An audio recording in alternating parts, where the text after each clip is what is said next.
Servus beieinander und herzlich willkommen zu einer neuen Sendereihe von Deutscher Kultur.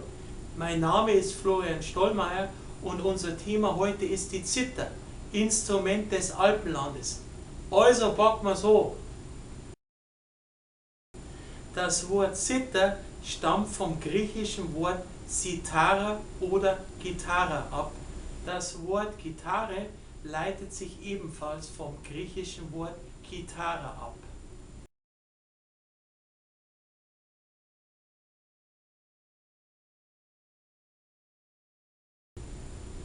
Jubal, Sohn des Lamech und Bruder des Noah, gilt als Vater aller Zitherspieler, gemäß Genesis 4, Vers 21 im Alten Testament. Die Zither war als Instrument bekannt im antiken Griechenland, Israel, Persien, China und Japan.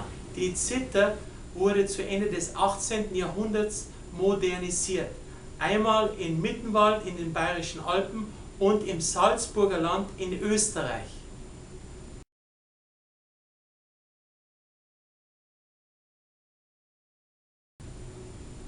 Mittenwald in den Bayerischen Alpen ist ja auch bekannt für den Gitarrenbau, den Geigenbau und die Holzschnitzerei. Herzog Max in Bayern, auch der Zithermaxel genannt, und der Wiener Zitherspieler Johann Petzmeier verhalfen der Zither zum Durchbruch.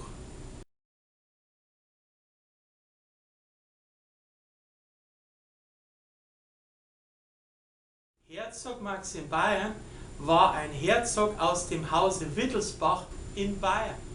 Er wurde am 4. Dezember 1808 in Bamberg geboren und starb am 15. November 1888 in München, der Landeshauptstadt Bayerns. Unser lebenslustiger Max war auch der Vater von Kaiserin Sissi von Österreich und galt als großer Förderer der bayerischen Volksmusik. Aufgrund seiner Leidenschaft für die Zither wurde Herzog Max in Bayern als Zithermaxel bezeichnet. Johann Petzmeier war ein österreichischer Zitherspieler und Lehrer von Herzog Max in Bayern. Er wurde am 18. März 1803 in Zistersdorf, Niederösterreich geboren und starb am 29. Dezember 1884 in München. Petzmeier und Herzog Max machten die Zither zunächst im deutschsprachigen Raum bekannt und dann weltweit. Die Zither wird gerne als Instrument im Alpenland verwendet, also Länder wie Bayern, Österreich, Südtirol, Schweiz und Slowenien. Weitere Verwendung findet die Zither in der Wiener Heurigen- und Schrammelmusik. Der österreichische Walzerkönig Johann Strauss verwendete die Solozither in seinem Werk Geschichten aus dem Wienerwald.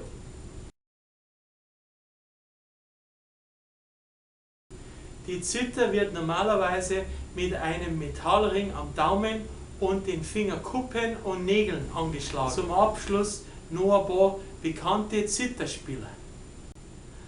Anton Karas war ein österreichischer Zitherspieler und Komponist. Er wurde am 7. Juli 1906 in Wien geboren und starb am 10. Januar 1985 in Wien. Seine Komposition Harry Line Theme aus dem Film Der dritte Mann verhalf ihm zum internationalen Durchbruch.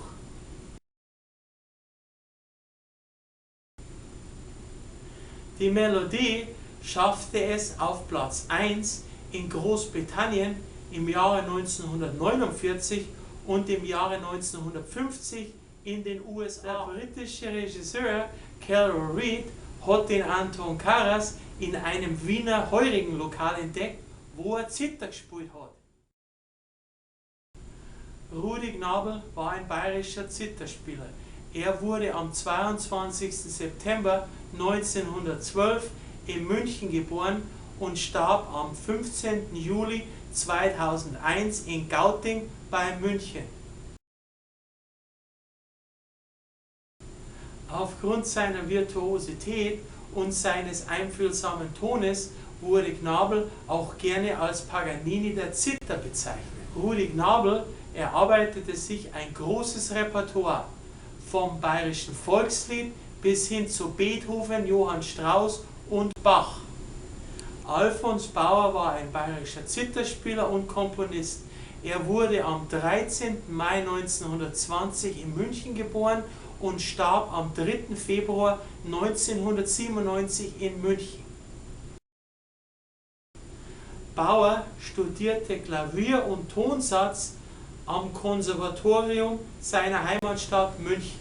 Der Bauer von sich hat auch viele traditionelle Gruppen wie die Waldkirchner Sänger, ein Tegernseer Zwergsang oder die Fischbachauer Dirndl auf seiner Zither begleitet. Bauer galt neben Rudi Gnabl und Anton Karas als einer der erfolgreichsten Zitherspieler des 20. Jahrhunderts. Merci fürs Vorbeischauen. Wenn euch mein Vortrag gefallen hat, würde ich mich freuen, wenn ihr meinen YouTube-Kanal abonnieren würdet. Also Servus und für Gott und bis später.